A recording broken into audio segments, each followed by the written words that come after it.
2003లో గీతాలక్ష్మి అనే మహిళ నుంచి ఫ్లాట్ కొనుగోలు చేశారు తారక్. అయితే అసలు ట్విస్ట్ ఇక్కడే ఉంది. అప్పటికే 1996 నుండి పలు బ్యాంకుల వద్ద ఇదే ప్రాపర్టీ మోర్ట్గేజ్ ద్వారా గీతాలక్ష్మి కుటుంబం లోన్స్ తీసుకున్నారు.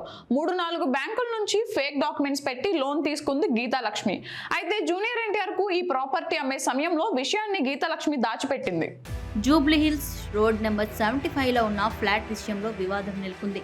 2003లో గీతాలక్ష్మి అనే మహిళ నుంచి ఫ్లాట్ కొనుగోలు చేశారు తారక్.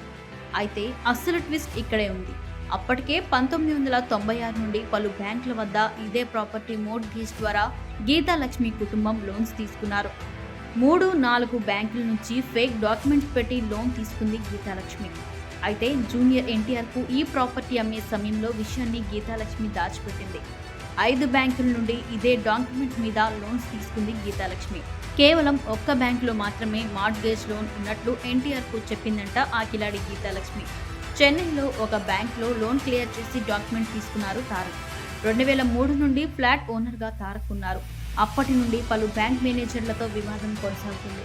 ప్రాపర్టీని స్వాధీనం చేసుకునేందుకు బ్యాంక్ మేనేజర్లు ప్రయత్నం చేశారు.